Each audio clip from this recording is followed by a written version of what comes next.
C'est pourquoi Paul peut dire, Christ en toi, Christ en moi, c'est l'espérance de la gloire. I feel like preaching. I know you're preaching. My balls on fire. Il n'y a rien qui peut arrêter les plans et les desseins de Dieu pour ta vie. Quel que soit ce qui se passera, il y a des raisons de louer Dieu. Quel que soit ce qui se passe dans ta vie, tu as une bonne raison de louer Dieu. Parce que ton sauveur est né. Bien plus, il est mort. Bien plus, il est ressuscité. Bien plus, il est assis à la croix de Dieu sur Romains chapitre 8. Et bien plus, qu'est-ce qu'il fait?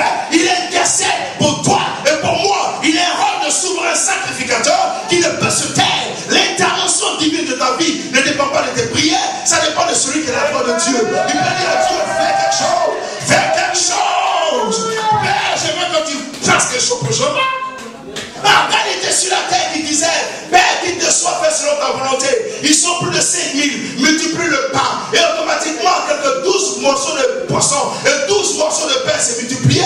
Ce n'est pas maintenant que Jésus a été glorifié et il est assis à la porte de Dieu que Dieu va lui dire non. Quand il était sur la terre, Dieu ne lui disait pas non. C'est pas maintenant qu'il est à côté de Dieu que Dieu va lui dire non. C'est pourquoi dans les promesses de Dieu, en lui nous disons Amen. Toutes les promesses de Dieu en Christ sont quoi? Oui. Et le peuple de Dieu dit ainsi soit-il. Dieu compose avec moi parce qu'il s'agit de notre doux sauveur.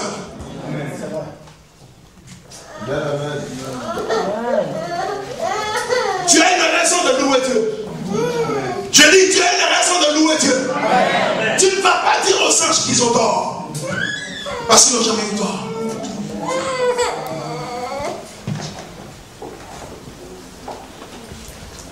Les anges louent le Seigneur. Ils sont en train de parler de moi sans m'avoir vu. Alléluia. Les anges te proclament sans t'avoir vu. Il dit, Père sur la terre aux hommes que tu as agréés, frère. Tu fais partie de ceux qui sont agréés. Oui, tu fais partie de ceux qui sont attestés. Oui, ce n'est pas une question de rejet. Tu as été attesté. Tu as été agréé. Ça ne dépend pas de qui tu es. C'est le choix volontaire de Dieu sans aucune influence. Il s'est levé, il a décidé ça pour lui dire, fais.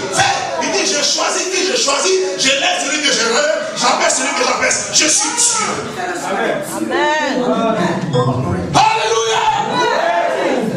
Il est temps de ne pas se laisser distraire et se laisser déconcentrer. Nous allons suivre ce Dieu.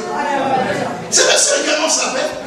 Vous pensez que Pierre est stupide quand il dit non, tu veux qu'on aille où? Où veux-tu qu'on aille? Les autres là peuvent partir, ils n'ont rien compris. Ils ont multiplié, ils ont suivi le gars pour manger du pain, pour manger un peu de poisson. Ils étaient plus intéressés par les substances que Jésus a données. Oh, ils n'ont pas compris que si tu as Dieu, tu as tout. Les gens n'ont pas compris. Ils cherchent à se prendre une paire de chaussures. Prends son pied en même temps. Oui. Tes chaussures, tu veux prendre le pied. Même si dans le pied, il y aura des chaussures magiquement. Dieu va créer des chaussures pour toi. Celui-là, il est tout, mon Dieu. C'est lui qu'il te faut. Ils ont marché avec lui, ils ont mangé un peu de pain, ils ont mangé un peu de bonbons, ils ont bouché un peu de petits trucs là. Et il leur pose quelques pieds, ils sont fatigués, ils disent, oh non, ça va, la parole est dure. Jésus dit, vous les 12, vous ne partez pas. Même Judas comprend qu'il ne va pas bouger. Alors, est-ce que tu n'es pas plus que Judas? La Bible dit que les 12 sont restés. Non? Judas était là aussi. C'était l'occasion pour fuir. Il est resté. Frère, on ne va pas abandonner si bon sauveur. C'est pas possible. Jésus est trop doux. Jésus, il est doux. Même dans les douleurs, il est intéressant. La seule chose qui peut maintenant déranger quelqu'un, c'est la mort, n'est-ce pas? Mais la mort est mieux. Parce que quand je meurs, j'ai la vie que je vais au ciel. C'est celui qui ne sait pas où il va qui a un problème. C'est quand tu ne connais pas la direction que tu as un problème. Nous, d'ailleurs, on ne meurt pas. La Bible dit que quand je meurs, je dors. Est-ce qu'on a déjà dit ça à ton ancêtre? On dit il est mort. Mais quand on parle de toi, on dit il dort. Ouais. Parce qu'il est sur le point de se réveiller. Les morts en Christ ne meurent pas. Suivons Dieu, peuple de Dieu. Dieu est sur le point de venir sur la surface de la scène au travers de nos vies. On ne va pas permettre le poids sur le sol et nous distraire. Vous savez, quand vous avez attendu jusqu'à, il y a quelques mouches qui passent. Ne vous occupez pas d'eux. Regardez l'objectif. Parce que les anges ont fait une annonce. Elle doit te manifester en ta vie. Amen. Tu as plus d'une raison pour louer Dieu. Amen. Tu as plus d'une raison pour louer Dieu. Tu as plus d'une raison. Dis à quelqu'un, tu as plus d'une raison pour pleurer. J'étais en train de faire la lecture, je me suis rendu compte que quand on pleure, c'est retourné dans les autres.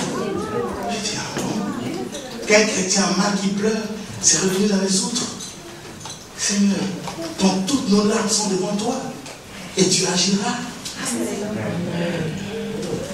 Tu penses que tu es seul, il agira. Et regarde, il attend. Au moment de minuit, il agira. Je m'arrête là ce soir.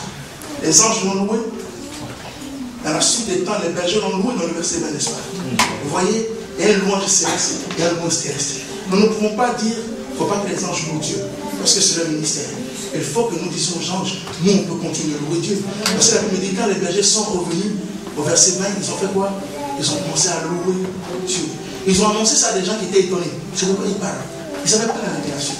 Ceux qui avaient la révélation dit, nous allons le louer. Parce que c'est une très bonne chose qui arrive aujourd'hui sur la terre. L'humanité a attendu ce moment. Il est arrivé. Dieu soit béni. Dieu magnifique. Il y a de quoi regarder dans ce pays et Dieu pour Jésus. Tu sais bien, je te dis merci de m'avoir sauvé. Je te dis merci de ce que tu prends soin de ma vie. Je te bénis. Je refuse de porter le fardeau. C'est vrai qu'il y a des situations dans la vie, c'est tellement difficile. Et tout le monde passe par des moments difficiles. Demandez à ceux qui sont assis sur le trône et ceux qui sont en bas du trône. Tous passent par des soucis. J'ai dit à ma fille qui se levait le matin, il y a quoi ta main? Non, ça me fait mal. J'ai dit, tu vois, malheureusement, tu es venu sur la terre. Ça là, les douleurs, ça fait partie de la terre. Donc il faut déjà être prêt parce que la terre a des douleurs. La seule chose qui va enlever les douleurs, c'est quand tu vas rentrer chez le Seigneur en paix. Ce n'est pas encore le moment. Donc on ne va pas pouvoir se faire des angoisses, se mettre dans des conditions pour pouvoir vieillir avant notre temps. Quand les gens vont nous dire, on dit leur Dieu n'est pas intéressant. Déjà vu leur visage.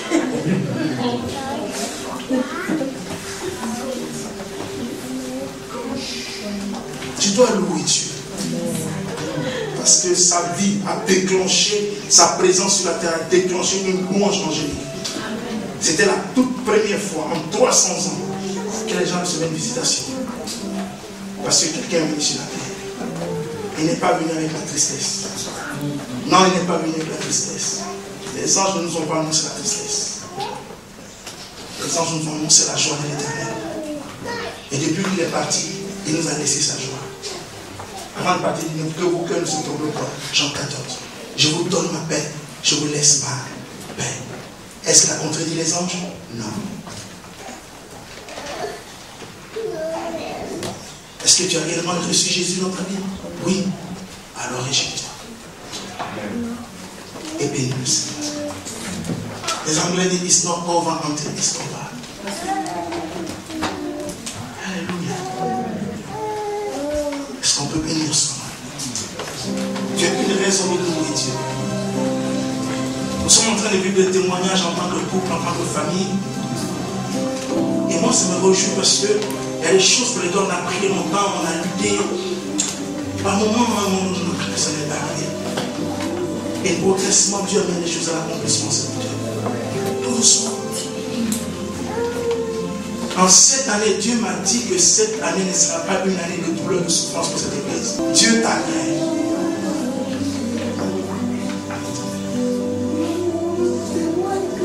Tu es bon.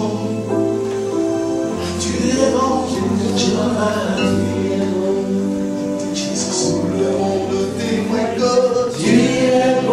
Il faut éviter les histoires. Il faut éviter les disputes dans ce temps. Sors. C'est trop une belle